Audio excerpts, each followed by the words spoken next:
Pour ne rien rater de nos programmes, n'oubliez pas de vous abonner à nos deux chaînes YouTube, le Média TV et le Média 24/7, et d'activer la cloche. Il ferait peur, il serait l'homme politique le plus détesté des Français, le grand Manitou d'une formation politique dangereuse, et pourtant, il est actuellement le mieux placé à gauche pour atteindre le second tour de l'élection présidentielle. C'est évidemment Jean-Luc Mélenchon.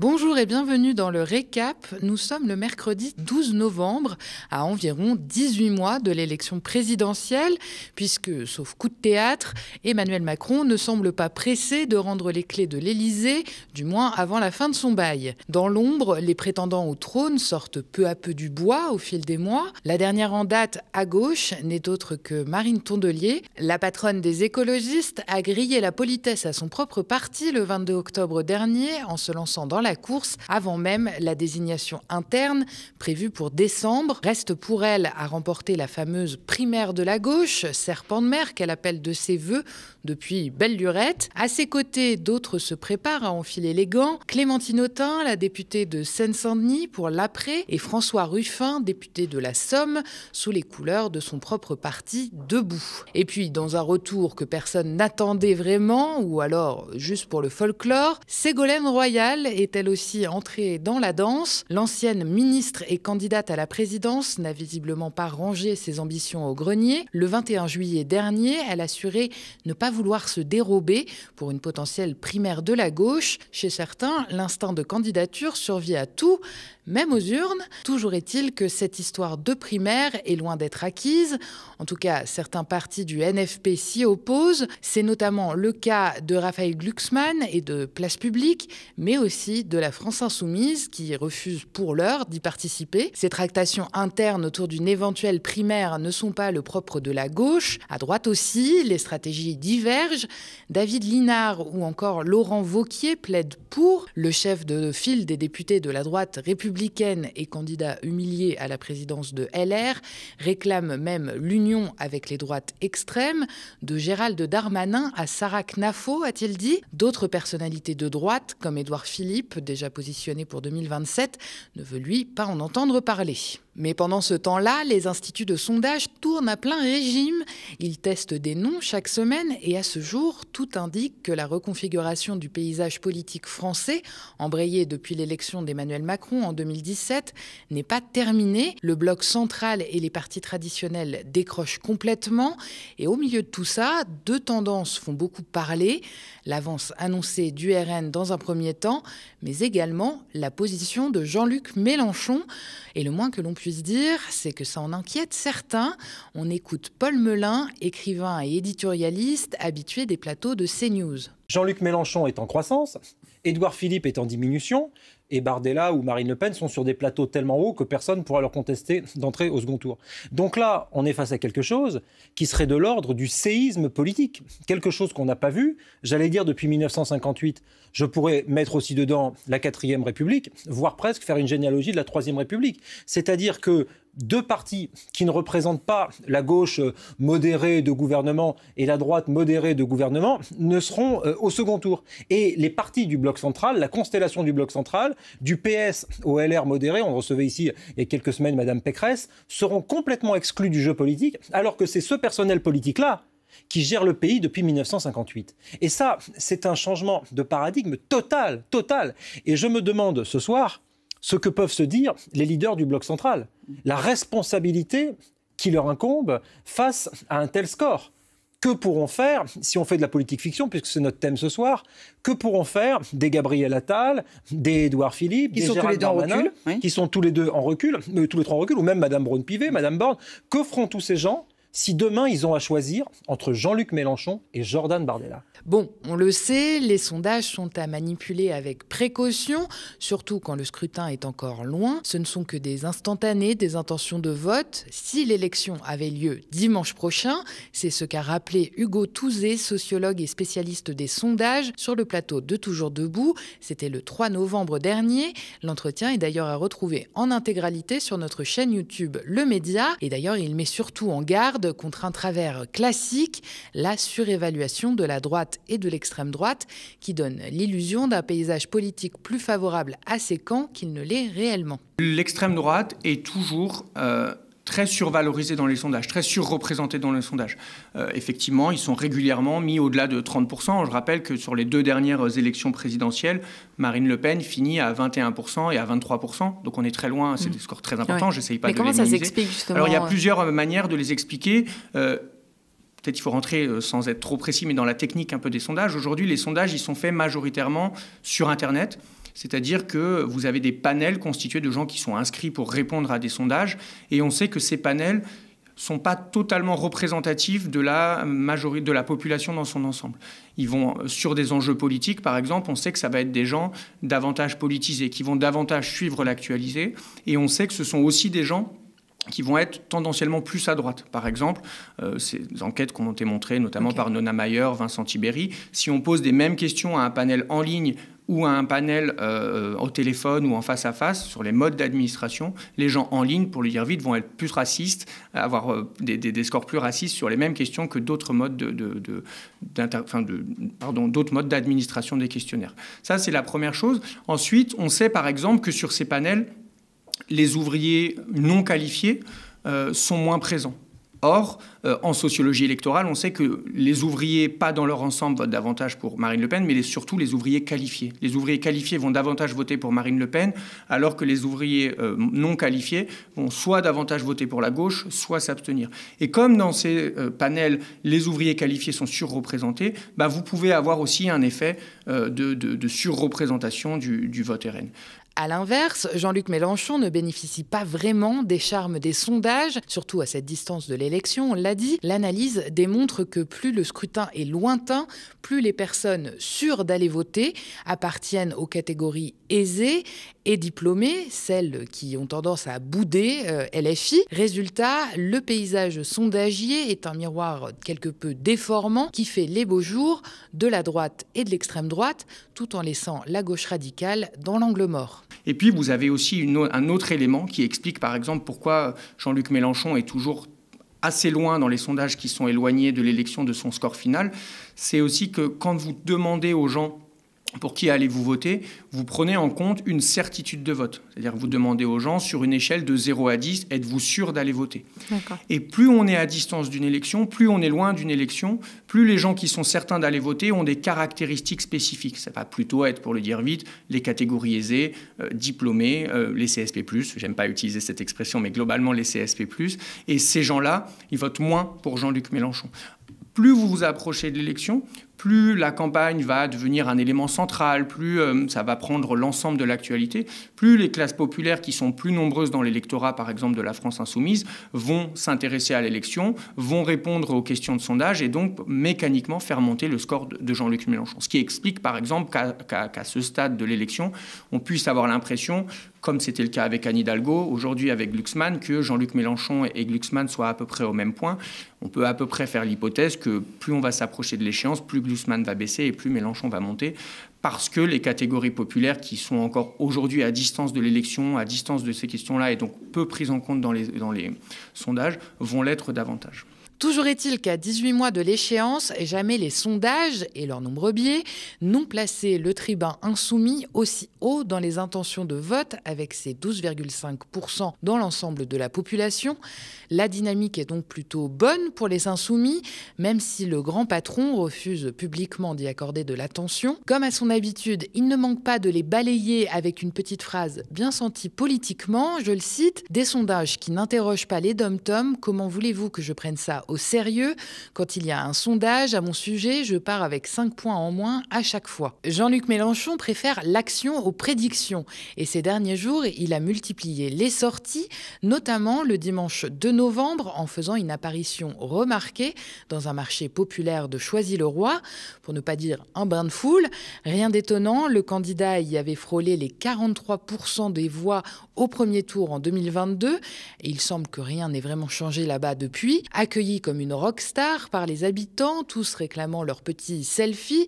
C'est un véritable camouflet pour la diabolisation de LFI, martelée sur les plateaux de télé, et aussi pour les baromètres de popularité, encore des sondages, qui font régulièrement du grand patron insoumis la personnalité politique la plus détestée des Français. Entre les plateaux et les pavés de Choisy-le-Roi, il semble y avoir un monde que les thermomètres sondagiers ignorent. À ce jour donc, l'homme politique le plus détesté de France serait donc le mieux placé pour atteindre le second tour de l'élection présidentielle, qu'il n'avait d'ailleurs raté la dernière fois que de 400 000 voix. Dans le reste de la gauche, à commencer par les socialistes, cette perspective donne quelques sueurs froides à certains. Pour Olivier Faure, Jean-Luc Mélenchon, c'est le seul candidat dont on sait qu'il perd à coup sûr face au RN. Pour Faure et d'autres, la simple idée que Mélenchon atteigne le second tour suffirait à pousser les électeurs, même modérés, vers le Rassemblement national. Mais à l'inverse, les lieutenants insoumis croient encore au front républicain. Un Clément Beaune, il votera Mélenchon face au RN, assure Manuel Bompard à l'Opinion. Je ne dis pas que ça lui fera plaisir, il dormira mal la veille, se bouchera le nez, mais il votera pour Mélenchon. Pareil pour Charles de Courson. Au final, à 18 mois de l'élection, le paysage politique français ressemble moins à une carte qu'à un champ de bataille, entre une gauche éclatée, des primaires incertaines, un RN en embuscade et un Mélenchon capable de défier toutes les prévisions. Il ne reste qu'une certitude, la prochaine présidentielle promet d'être tout sauf prévisible, que ce soit par les instituts ou les éditorialistes. N'oublions pas que la force de Jean-Luc Mélenchon, c'est de faire voter ceux que les sondages ne compte pas. À chaque élection, la France insoumise parvient à faire voter de nouveaux électeurs, tandis que le reste de la gauche, lui, grappille des miettes qui ne suffisent ni au premier ni au second tour. Alors c'est peut-être à eux de faire mieux. Et on continue avec notre traditionnel point budget. Cet après-midi, les députés ont examiné l'article 45 bis. Vous le connaissez bien, c'est celui de la suspension de la réforme des retraites. Rappelez-vous, son adoption est la condition de l'absence de censure du gouvernement Lecornu de la part du Parti socialiste. Mes collègues Lisa Lapp et Andrei Manivit ont tendu leur micro au premier secrétaire du PS pour questionner les députés sur leur vote. Je considère qu'effectivement, c'est une journée qui va être une journée importante dans ce débat sur le financement de la Sécu, puisque nous allons pouvoir, pour la première fois, nous attaquer à un totem de la Macronie qui était la réforme Borne. Et effectivement, cette réforme va être suspendue donc jusqu'en 2028. Entre les deux, il y aura une élection présidentielle qui rebattra les cartes. Et donc, soit on aura des gens qui prôneront le fait d'aller plus loin encore. Je pense à Édouard Philippe qui parle de 67 ans. Soit vous aurez des socialistes au pouvoir avec l'ensemble de la gauche.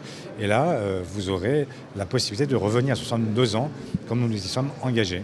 Côté écologiste, la position du groupe est claire. On soutient le décalage de cette réforme. C'est pas une suspension, c'est un décalage dans le temps de la réforme d'Elisabeth Borne. Ce qui est soumis au débat, c'est d'abord ça, et donc c'est que les gens puissent partir 3 mois plus tôt que ce qui avait été prévu si la réforme Borne continuait à s'appliquer tel que ça avait été prévu. Donc on met une forme de coup d'arrêt jusqu'en 2027 à cette réforme.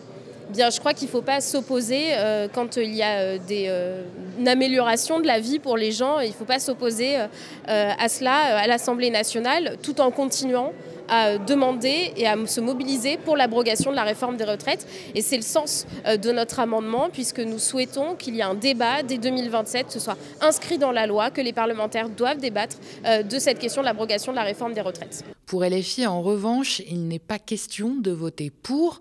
On écoute à ce sujet le député David Guiraud. Le vote sur cette question de la suspension, décalage, on l'appelle comme on veut, de la réforme des retraites, elle remplit pour moi 3 fonctions essentielles dans le débat. D'une, c'est quand même d'installer et de conforter un gouvernement qui est profondément illégitime et qui n'a rien à faire là. Parce que, encore une fois, je ne sais pas par quel hasard politique M. Lecornu a été nommé Premier ministre alors qu'il n'a toujours pas de majorité à l'Assemblée nationale. De deux, la réforme des retraites, elle n'a pas à être suspendue. Il y a une majorité dans le pays et à l'Assemblée, en tout cas chez les partis qui se sont déclarés, pour l'abrogation. Donc je ne comprends pas, moi, pourquoi on ne devrait pas juste abroger cette réforme des retraites plutôt que de se contenter de la suspendre, alors qu'on a la majorité pour et qu'il suffirait de le vérifier par un simple vote. Et enfin, le problème de la réforme des retraites, c'est que derrière, il faut avaler tout ce qu'il y a dans le projet de loi de financement de la Sécu et toutes les horreurs sociales qu'il y a derrière. Donc pour ces 3 raisons au moins, nous on votera résolument contre. J'ai l'impression que Lecornu s'en sort bien en fait dans tout ça. Oui, il s'en sort bien, il s'en sort bien. Il y a une forme de cogestion qui a été faite avec le Parti Socialiste que je regrette, et une forme d'attentisme aussi du Rassemblement National et des partis qui se disent d'opposition. Mais bon, après, c'est pas fini, hein. Vous savez, il faut que le projet de loi de financement de la Sécu passe, et on n'en est pas à une manœuvre autoritaire près de la part du gouvernement pour essayer d'imposer ses vues. Donc on verra, mais nous, on continue cette bataille-là. Pour le Rassemblement National, la posture des partis de gauche sont incohérents sur cette question. Tout le monde est obligé de montrer son jeu, si je puis me permettre. Et on va se retrouver avec des incohérences assez lourdes. De ce que j'en sais, en tout cas, des bruits de couloir que je peux entendre.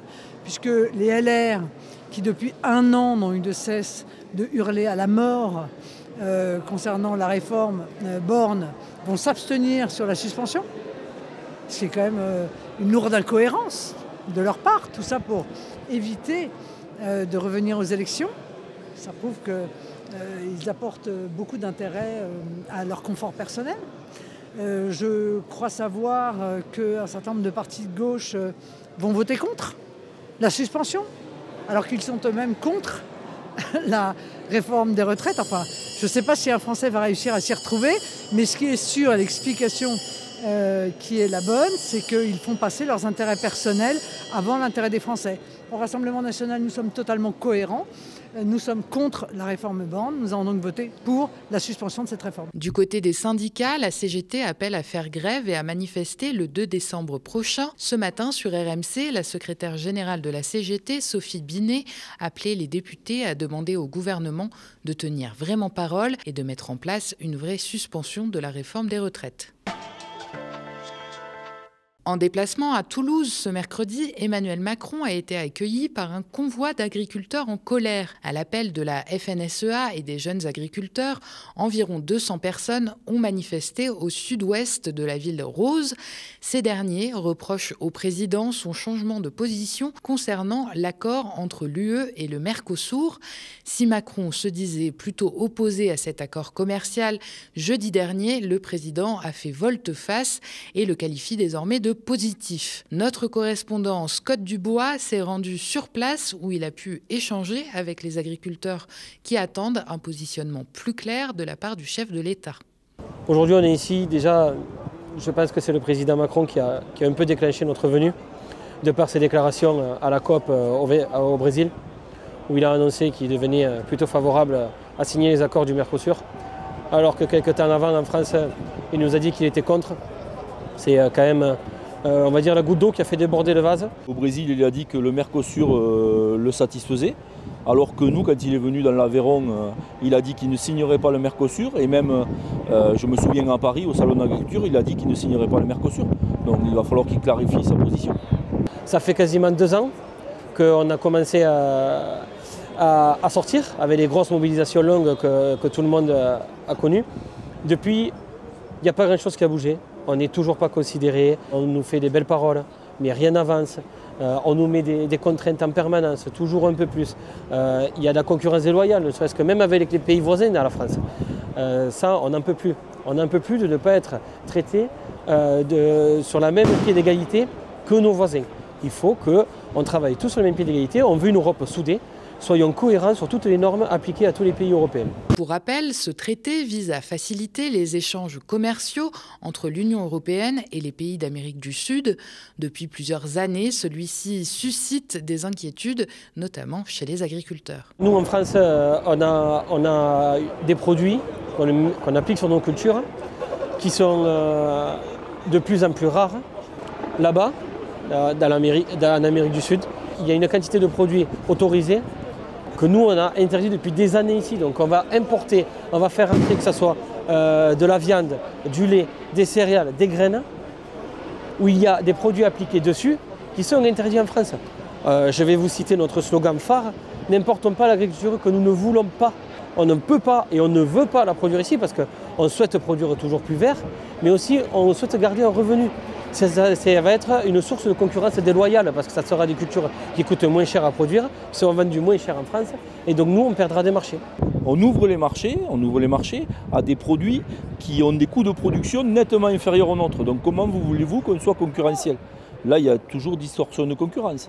Une délégation d'agriculteurs a finalement rencontré Emmanuel Macron. C'était vers 13h30 dans un lieu tenu secret. La ministre de l'Agriculture, Annie Genevard, a indiqué que le chef de l'État a assuré aux agriculteurs que la France s'oppose à ce traité. Macron a été extrêmement clair pour leur dire que le projet d'accord entre l'UE et le Mercosur, tel qu'il existe aujourd'hui, recueillera un nom très ferme de la France. Et c'est donc un nouveau retournement de veste.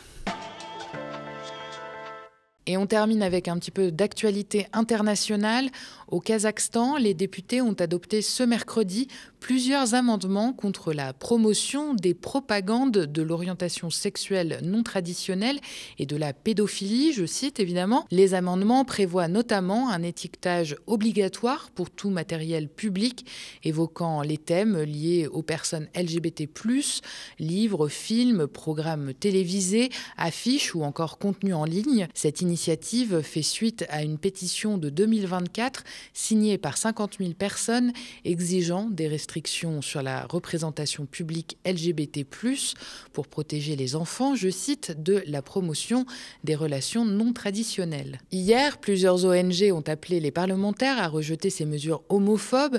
Dans un communiqué, l'une d'entre elles dénonce une loi qui, si elle est adoptée, violerait les droits fondamentaux de l'homme et augmenterait la vulnérabilité des personnes lesbiennes, gays, bisexuelles, trans, intersexuées et autres personnes queer. Même son de cloche du côté d'Amnesty International. Sa directrice pour l'Europe de l'Est et l'Asie centrale déclarait interdire la soi-disant propagande LGBTQIA+, ne concerne pas la protection des enfants, mais l'instrumentalisation de la stigmatisation, de la peur et de la censure. De son côté, le président kazakh a salué le texte au nom de la défense des valeurs traditionnelles. Le texte doit désormais être examiné par le Sénat.